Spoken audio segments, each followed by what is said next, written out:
बुलढाणा जिल्ह्याला लाभलेल्या सातपुडा पर्वत रांगांमध्ये वसलेल्या अंबा बरवा या अभयारण्यामध्ये पर्यटनाचा टक्का वाढत चाललाय।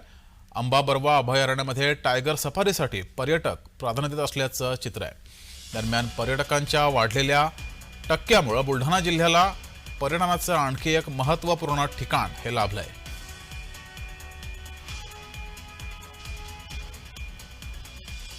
तर याबाबत काही पर्यटकांसोबत बातचीत केली आहे आमचे प्रतिनिधी प्रफुल्ल खंडारे यांनी। पाहूया।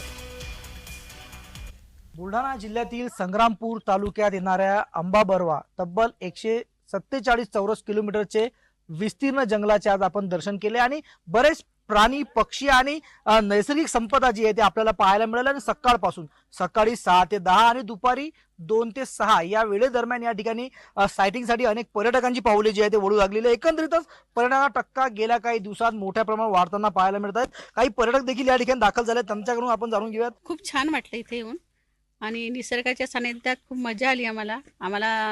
प्राणी काही मिळाले बघायला, काही राहिले बघायचे आणि छान वाटलं।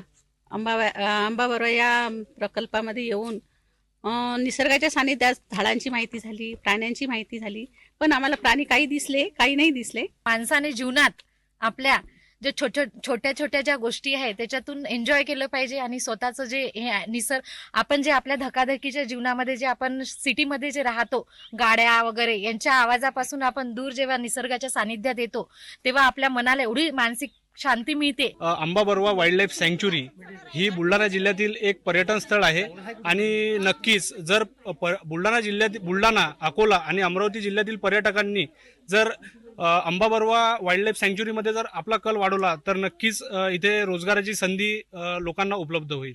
नक्कीच पर्यटनातून रोजगाराची संधी उपलब्ध होईल आणि पर्यायाने जगण्याचा आनंद सुद्धा या ठिकाणी घेता येईल। मोठ्या शहरामध्ये राहणाऱ्या नागरिकांनी, विशेषतः मेट्रो सिटीच्या लोकांनी जर अशा पद्धतीने निसर्गाच्या सानिध्यात येऊन आपला जर एक दिवस घालवला तर निश्चितच त्यांना जगण्याचा आनंद घेता येऊ शकतो। प्रफुल्ल खंडारे, जय महाराष्ट्र न्यूज, बुलढाणा।